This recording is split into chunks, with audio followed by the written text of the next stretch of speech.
So the Nestle-Aland text in 2 Peter 3:10 inserts a word that exists in no Greek manuscript anywhere in the world.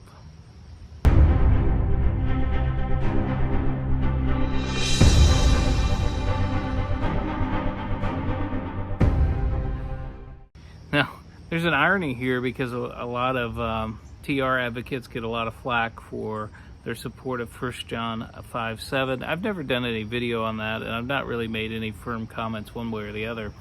But wherever you stand on 1 John 5:7, the interesting thing is that while the Greek support for that particular section, the Comma Johanneum, is slender and based on very late manuscripts, at least it enjoys some Greek manuscript support. The way that 2 Peter 3:10 has been put together by the Nestle-Aland text, it has no Greek manuscript support. None. The reason being is that typically one of the criterion is that you go with the hardest reading. But the Nestle-Aland editors decided that the reading of Vaticanus and several other early Greek witnesses is just too hard. Too hard.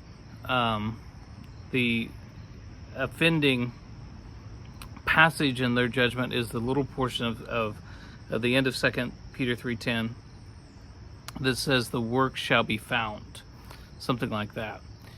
To me, that would be, here I would follow the Byzantine reading over against the critical text, over against like Vaticanus, for example. Earlier critical editions, earlier than Nestle-Aland, even the Nestle-Aland 27th edition and the Westcott and Hort edition, follow the reading of Vaticanus, which says the works shall be found.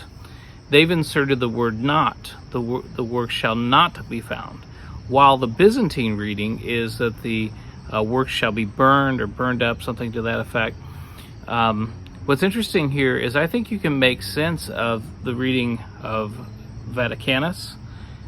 I think you can make sense of the reading of the Byzantine text, and I see no reason at all to think that you have to suppose some reading that's not based on any Greek manuscript at all.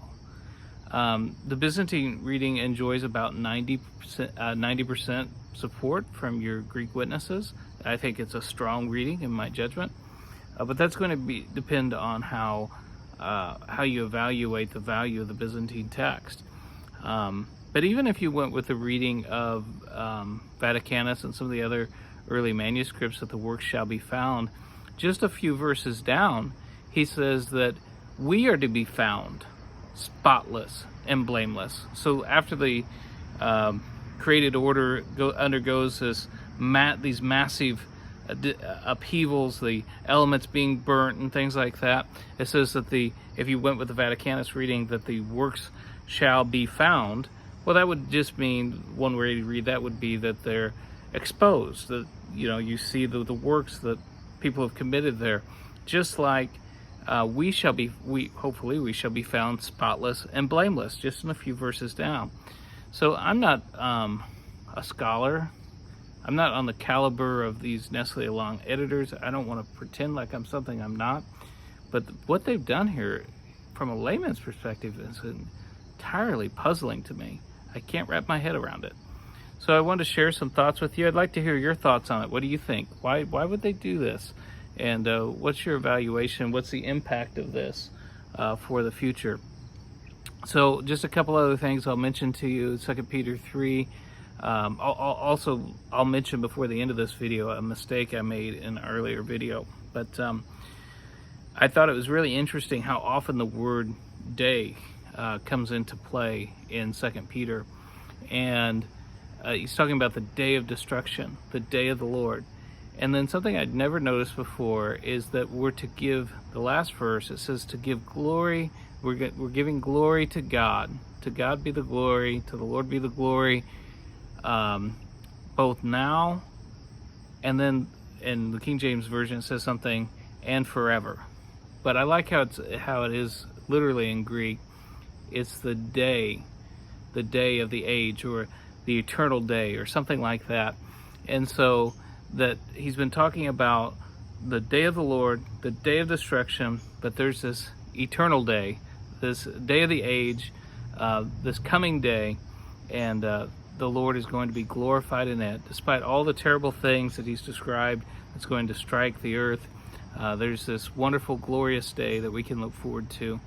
I'll mention to you just lastly in this video, I had mentioned something about the style of 2 Peter, and I said that it was a very high, how would I say that? It's done in a very high Greek style. I think I was really kind of mistaken on that. It's a very difficult style of Greek. It was difficult for me to read, so I assumed that most people considered it to be a very high level of Greek. I left a comment in that video that I made from Richard Balcom, and he says that a lot of modern scholars tend to think that the style is not that good of Greek. But I want to add this. To me, I don't retract what I said about the Greek being a sublime and beautiful Greek in 2 Peter 2. As I read it and as I understand it, I thought it was amazingly beautiful as Peter unraveled these ideas about God and how we can trust in him, and what he's going to do, and what his response is going to be, but how he can rescue, even though he's going to judge the world, how he can rescue and keep us. I don't retract saying that.